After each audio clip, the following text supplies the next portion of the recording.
இயேசு உங்களை நேசிக்கிறார். இந்த நிகழ்ச்சியை பார்க்கிற உங்கள் ஒவ்வொருவரையும் ஆண்டவராக இயேசு கிறிஸ்துவின் நாமத்தினாலே வாழ்த்துகிறேன். இந்த நாளில் ஆண்டவர் நம்மளோடு பேசும்படியாய் ஆண்டவர் நம்மை கொடுத்த வார்த்தை எசேக்கியேல் தீர்க்கதரிசியின் புஸ்தகம் 33வது அதிகாரம் 31, 32, 33 இந்த வசனங்கள் நம்மளோடு பேசும்படி ஆண்டவர் இடைபடுவாராக. ஜனங்கள் கூடி வருகிற வழக்கத்தின்படி உன்னிடத்தில் வந்து உனக்கு முன்பாக என் ஜனங்கள் போல் உட்கார்ந்து உன் வார்த்தைகளை கேட்கிறார்கள்.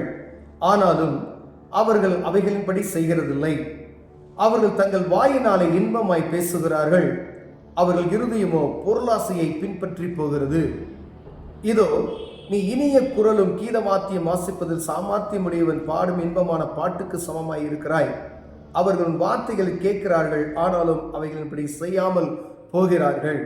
இதோ அது வருகிறது, அது வருகையில் தங்கள் நடுவிலே ஒரு தீர்க்கதரிசி இருந்தான் என்று அறிந்து கொள்வார்கள் என்றார். பிரியமானவர்களே, ஆண்டவர் தீர்க்கதரிசியிடம் நோக்கி ஜனங்கள் கூடி வருகிற கூடுகையை குறித்து பேசுகிறதை பார்க்க முடிகிறது. பிரியமானவர்களே, நாம் ஆலயத்துக்கு கடந்து செல்லுகிறோம், சபைக்கு கடந்து செல்லுகிறோம், கூட்டத்துக்கு கடந்து செல்லுகிறோம், பூசைக்கு கடந்து செல்லுகிறோம். தேவ சமூகம் என்று போய் உட்கார்ந்து ஏதோ கடமைக்காய் உட்கார்ந்து அங்க பேசப்படுகிற வார்த்தைகள் எல்லாம் கேட்கிறது போல அமர்ந்து கேட்டுக்கொண்டு மீண்டுமாய் அப்படியே திரும்பி வந்து விடுவோம். பிரியமானவர்களே, ஆனால் நான் பக்திமான், நான் இந்த சர்ச்சுக்கு போறேன், நான் இப்படி பண்றேன், உபவாசம் இருக்கிறேன், பலவிதமான இன்பமான பேச்சுகளில் மாத்திரம் பேசிவிட்டு கடந்து போகிறவர்களாய் நாம் காணப்படுகிறோம். பிரியமானவர்களே, வேதம் சொல்லுகிறது, பேசுகிற வார்த்தைகளை, ஊழியர்கள் பேசுகிற வார்த்தைகளை, தீர்க்கதரிசிகள் பேசுகிற வார்த்தைகளை அவர்கள் நன்றாய் கேட்கிறார்கள், ஆனாலும் அவர்கள் அவைகளின்படி செய்கிறதில்லை. சத்தியத்துக்கு, ஆண்டவருடைய வார்த்தைக்கு அவர்கள் செவி கொடுக்கிறதில்லை. சொல்லப்படுகிற சத்தியத்திற்கு கேட்டு மனதை அதன்படி திருப்பாதபடி அவருடைய இருதயங்கள் கடினப்பட்டு போயிருக்கிறது. ஏதோ வருவார்கள், வந்து கேட்பார்கள், அப்படியே போய்விடுவார்கள். அதன்படி நீ சொல்லுகிறபடி அவர்கள் செய்கிறதில்லை. அவர்கள் தங்கள் வாயினால் இன்பமாய் பேசுகிறார்கள், அவர்கள் இருதயமோ பொருளாசையினால் நிறைந்திருக்கிறது என்று சொல்லப்படுகிறது. பிரியமானவரே, நம்முடைய இருதயம் பொருளாசையினால் நிறைந்திருக்கிறது என்று சொல்லப்படுகிறது. நம்ம உலகத்தினுடைய கவலையினால் நிறைந்திருக்கிறோம், ஆலயத்துக்கு போகிறோம், ஆனால் நமக்குள்ள காணப்படுகிற ஒரு பாரம் பொருளாசையினால் நிறையப்பட்டு இருக்கிறது என்று வேதம் சொல்லுகிறது. பிரியமானவர்களே, தீர்க்கதரிசியிடம் ஜனங்களை பார்த்து தீர்க்கதரிசியிடம் ஆண்டவர் சொல்லுகிற இந்த வார்த்தையை ஜனங்கள் பொருளாசையினால் இருந்த உலகத்தினுடைய அந்த நெருக்கத்தின், உலகத்தினுடைய தேவைகளுக்காய் அவர்கள் எப்பொழுதும் அவர்கள் இருதயம் சார்ந்து கொண்டிருக்கிறதை பார்க்க முடிகிறது. நீ பேசுகிற வார்த்தைகளை அவர்கள் கேட்காதபடிக்கு அவர்கள் செவியை சாய்க்கவில்லை என்று சொல்லுகிறதை பார்க்க முடிகிறது. பிரியமானவர்களே, ஆனால் அவர் இன்பமாய் பேசுகிறார்கள். உங்ககிட்ட பேசும் பொழுது, சபைக்கு வரும் பொழுது, சர்ச்சுக்கு வரும் பொழுது, ஆலயத்துக்கு போகும்போது, பூசைக்கு போகிற போது, இப்படி கூடங்கள் கூடி வருகிற பொழுது அவர்கள் இன்பமாய் பேசி அதன் வழியா நாங்கள் நடக்கிறது போல நடந்து கொள்ளுகிறார்கள். ஆனால் கர்த்தருடைய சத்தத்துக்கு செவி கொடுக்காதபடி, தீர்க்கதரிசி சொல்லுகிற அந்த சத்தத்துக்கு செவி கொடுக்காதபடி அவர்கள் ஒன்றுக்கும் கீழ்ப்படியாதபடி இருக்கிறார்கள் என்பதை மாத்திரம் தெளிவாக எழுதப்பட்டு இருக்கிறது. பிரியம், அதே போலதான் நாமும் இருக்கிறோமோ என்று சோதித்து பார்க்கும்படி ஆண்டவர் உங்களோடும் என்னோடு பேசுகிறார். பிரியமானவர்களே, ஒருவேளை நம்ம ஆலயத்துக்கு கடந்து செல்கிறோம், அங்கு சொல்லப்படுகிற வார்த்தைகள் என் இருதயத்துக்கு நான் கற்றுக்கொள்ள வேண்டிய காரியம் இருக்கிறதா என்று பார்க்கும்படி ஆண்டவர் சபைக்கு அழைத்து கொண்டு போகிறார். நம்ம ஆலயத்துக்குள் கடந்து செல்வதற்கு முன்பதாய், ஆண்டவரே என்னோடு நீ பேசுவீராக. தீர்க்கதரிசி வருகிறார், என்னோடு என்ன பேசுவார்?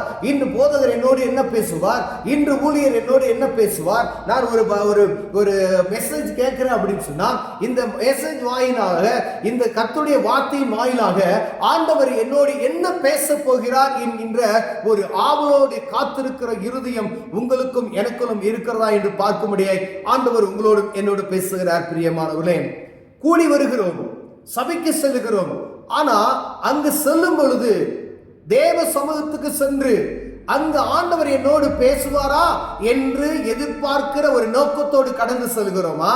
இல்லை, எல்லாரும் போல நாமும் போய் அமர்ந்து விட்டு ஏதோ சொல்லுறாங்க கேட்டுவிட்டு அப்படியே நம்ம கடமையை மாத்திரம் முடித்து விட்டு இருக்கிறோமா என்று பார்க்கும்படி ஆண்டவர் பேசுகிறார்.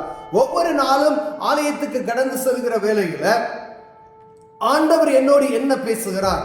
எனக்காக, என் குடும்பத்திற்காக, எதிர்காலத்திற்காக நாட்டிற்காக, தேசத்திற்காக ஊழியரை கொண்டு, தீர்க்கதரிசிகளை கொண்டு என்ன பேசுகிறார், அதற்காக நான் என்ன செய்ய வேண்டும் என்று எதிர்பார்ப்புள்ள ஒரு இருதயத்தை ஆண்டவர் தேடுகிறார். பிரியமானவர்களே, கீழே சொல்லப்படுகிற வசனங்கள், நல்ல ஆராதனைகள் உண்டு, அதெல்லாம் கேட்கிறாங்க, நல்ல பாடல்கள் உண்டு, அதெல்லாம் கேட்கிறாங்க.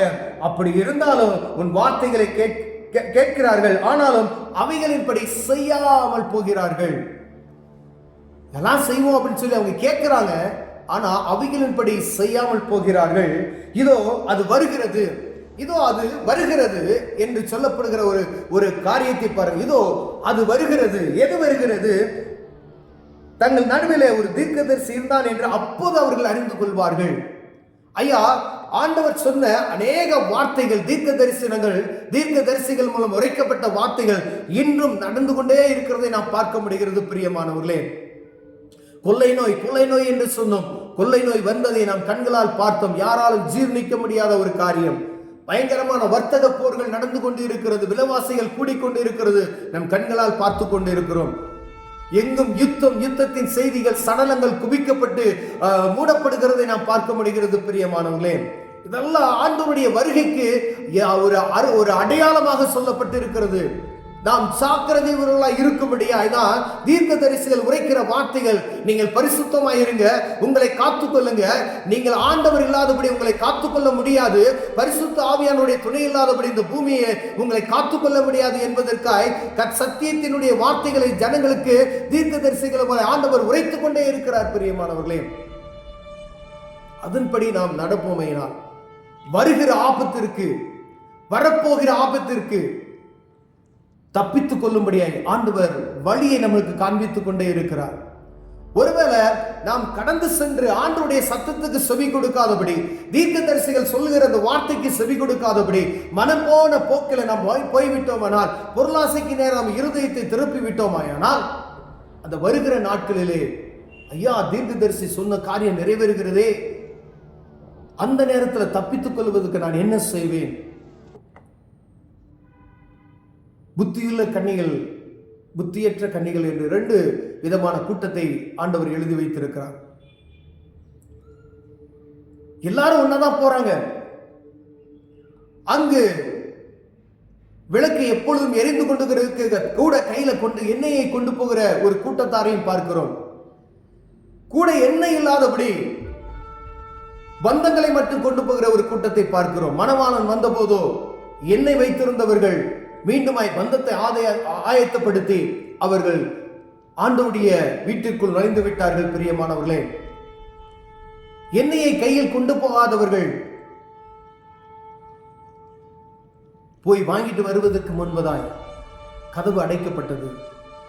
நல்லா அறிந்திருக்கிறோம் பிரியமானவர்கள். அதே போலதான் தீர்க்கதரிசியினுடைய வார்த்தைகளுக்கு செவி கொடுத்து நம்ம நடப்போமையினால், கர்த்தருடைய சத்தத்துக்கு செவி கொடுத்து நடப்போமையினால், ஊழியருடைய சத்தத்துக்கு செவி கொடுத்து நம்ம நடப்போமையினால், வரப்போகிற அந்த ஆபத்துக்கு தப்பித்து மணவாளன் வருகையில் நம்மை அவரோடு அழைத்துக் கொள்ள வல்லமையோராய் இருக்கிறார். பிரியமானவர், எந்த நிலைமையில நாம் இருக்கிறோம் என்று எனக்கு தெரியும், உங்களுக்கு, உங்க ஒவ்வொருடைய தனிப்பட்ட மனிதனுடைய இருதயத்துக்கு தெரியும். நான் எப்படி வாழுகிறேன் என்பதை எனக்கு தெரியும். ஆண்டவருடைய சத்தம் வருகிறது. என்னோடு ஆண்டவர் சபையின் மூலமே பேசுகிறார். ஒவ்வொரு ஞாயிற்றுக்கிழமை ஆண்டவர் பேசுகிறார். ஆனா அதன்படி நடக்கிறதுக்கு என் இருதயத்தை நான் என்ன செய்வதில் ஒப்புவிப்பது கிடையாது. அப்படி ஒப்புவிப்பது வரப்போகிற காலங்களுக்கு நம்மை ஆயத்தமுள்ளவர்களாய் வைக்கும்படி ஆண்டவர் ஒவ்வொரு நாளும் பேசுகிறார். பிரியமானவர், எப்போ வரும் என்று தெரியாது. இனி இந்த நேரத்திலையும் ஆபத்துக்கு தப்பித்துக் கொள்ள நமக்கு வழியை காட்டுகிறார். பிரியமானவர்களே, ஒருவேளை கர்த்தருடைய சத்தத்துக்கு நம்ம செவி கொடுக்காமல் இருப்போமையானால், ஆண்டவர் உங்களோடு பேசுகிறார், என்னோடு பேசுகிறார். ஆண்டவருடைய சத்தத்துக்கு செவி கொடுத்து, தீர்க்கதரிசியுடைய வார்த்தைகளுக்கு செவி கொடுத்து அதன்படி நடக்க நம்மை ஆயத்தமுள்ளவர்களாய் மாற்றுவோம். கண்களை மூடுவோம், ஜெபம் செய்வோம். அன்பின் தகப்பனே, ஒரு வார்த்தைக்கு கட்டுப்படுகிற செவி கொடுக்கிற இருதயத்தை தாங்க, கல்லான இருதயத்தை உடைத்து கொடுங்க ஐயா. அந்த வார்த்தைகளை கேட்டு அதன்படி நடக்கிற கிருபையை தாங்க. இயேசுவின் நாமத்தில் பிதாவே, ஆமென்.